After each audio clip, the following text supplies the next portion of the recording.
Assalamualaikum warahmatullahi wabarakatuh. Selamat pagi semuanya. Om Swastiastu, salam sejahtera bagi kita semua. Yang saya hormati Bapak Dr. Adi Kusuma SIKUM MSI selaku dosen pengampu mata kuliah Public Speaking. Semoga Bapak selalu diberikan keberkahan oleh Allah Subhanahu wa taala, dimudahkan dalam rezekinya dan dilancarkan dalam segala urusannya. Amin ya rabbal alamin. Dan saya ucapkan terima kasih kepada teman-teman, kepada rekan-rekan yang sudah menonton video ini. Semoga rezeki teman-teman dan rekan-rekan dilancarkan oleh Allah Subhanahu wa taala. Amin ya rabbal alamin. Nah, kembali lagi dengan saya Muhammad Fan Hakiki dengan NIM 2213411. Nah, di video kali ini saya akan melanjutkan refleksian pada pertemuan ke-7 ataupun refleksian di dinding jurnal yang ke-7 pada mata kuliah Public Speaking. Nah, tepatnya pada hari Selasa tanggal 15 April 2025.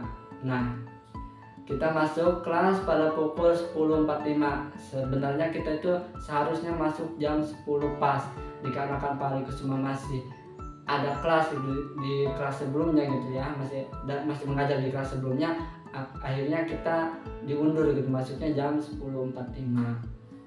Nah, setelah itu seperti biasa sebelum mulai kelas kita berdoa terlebih dahulu yang dipimpin oleh saudara Ajril. Setelah berdoa di absen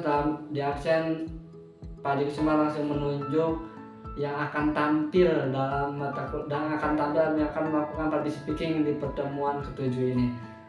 Yang pertama Pak Kusuma menunjuk saudari Siti Jia Fadilah. Nah, Jia ini sebagai reporter TV atau presenter TV ataupun sebagai pembawa berita gitu ya, terkait isu-isu ataupun berita-berita yang lagi booming-boomingnya sekarang ya, seperti pelecehan seksual. Yang mana pelecehan seksual ini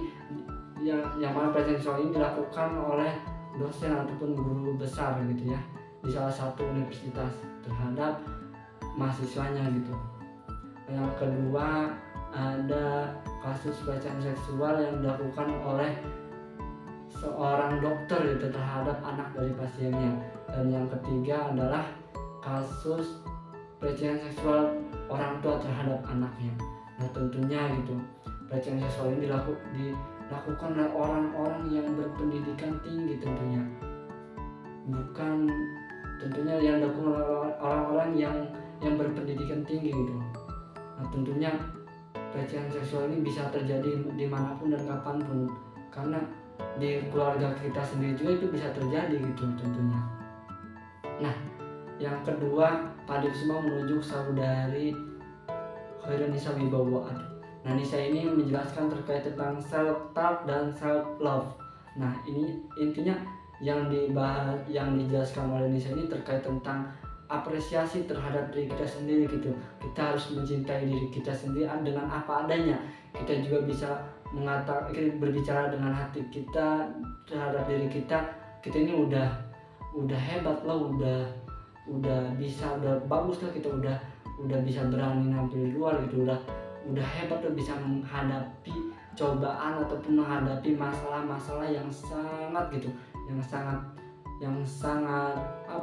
sangat susah gitu, tapi kita udah hebat tuh bisa menjalani hidup sampai sekarang, itu bisa mengapresiasikan kepada diri kita sendiri. Nah, dan yang ketiga Pak Kusuma menunjuk saudari Supia Surya Ainingsyah.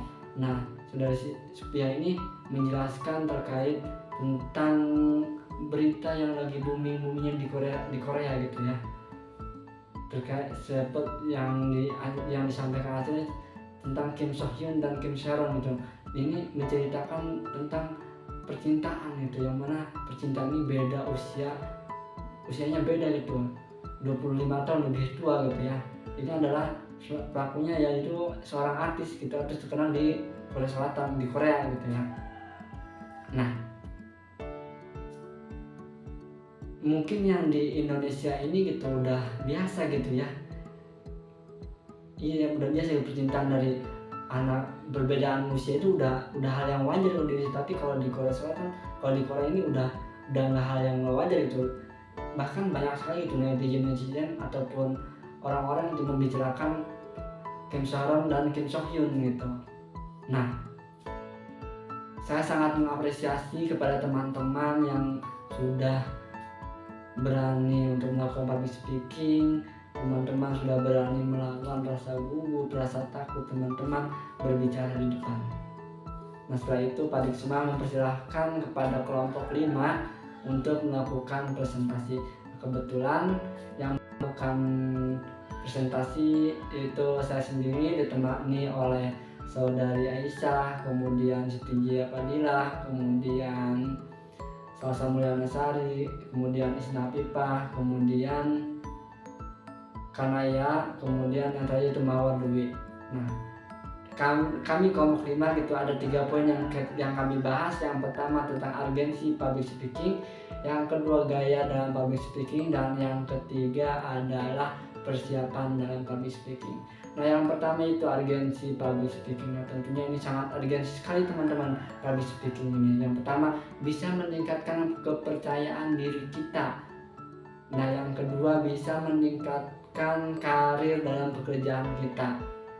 Yang ketiga bisa meningkatkan komunikasi yang lebih baik lagi ketika kita berkomunikasi dengan orang lain.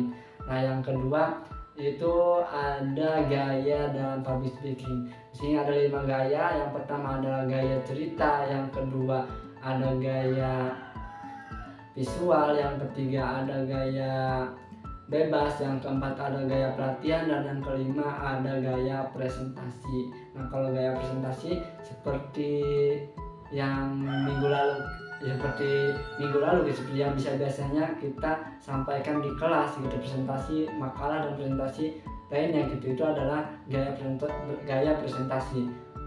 Nah kemudian yang ketiga yaitu persiapan dalam public speaking.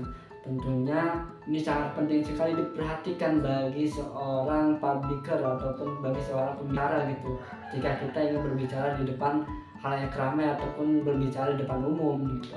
Nah yang pertama apa yang harus dipersiapkan? Yang pertama kita harus mengenali audiens terlebih dahulu. Nah sebelum melakukan public speaking kita harus mengetahui gitu audiensnya terlebih dahulu. Setelah mengetahui audiensnya kita menyiapkan materi. Nah kira-kira setelah kita mengetahui audiensnya seperti misal audiensnya yaitu ibu-ibu yang ada di masyarakat gitu ya, kita harus mempersiapkan materi. Setelah mengenali audiens kita menyiapkan materi. Nah materinya yaitu semisal adab terhadap suami istri ataupun materi tentang kerukunan rumah tangga. Nah itu bisa cocok untuk materi tentang audiensnya ibu-ibu ataupun bapak-bapak gitu. Nah setelah menyiapkan materi kita menyiapkan tempat. Nah kira-kira tempat apa yang cocok gitu untuk melakukan public speaking. Misal kita melakukan tempatnya di sebuah desa ataupun di tempat aula lah, itu mungkin cocok juga itu melakukan public speaking di situ. Nah setelah menyiapkan tempat, kita yang terakhir itu persiapan di fisik. Kita juga harus rapi gitu dalam melakukan public speaking. Nah tentunya baik dari pakaian, kemudian baik dari segi rambut dan sebagainya gitu ya, kita harus bagus gitu, sehingga pembicara ini bukan hanya omongan saja yang bagus, tapi penampilan juga harus bagus gitu ya. Nah setelah selesai melakukan public, mungkin dalam presentasi ini sangat menarik gitu ya, banyak sekali pertanyaan-pertanyaan dari teman-teman gitu ya, sangat aktif juga gitu dalam presentasi terakhir juga sini ya. Nah setelah presentasi Pak Kusuma menjelaskan terkait UTS atau mekanisme UTS seperti apa. Nah UTS-nya itu kita melakukan public speaking yang dihadiri minimal 3 orang, bebas melakukan apapun juga, minimal waktunya itu minimal 30 menit gitu ya. Nah mungkin hanya ini yang dapat saya sampaikan. Refleksian pada pertemuan ke-7 kita atau refleksian di reading jurnal ke-7 kita. Terima kasih semuanya. Wassalamualaikum warahmatullahi wabarakatuh.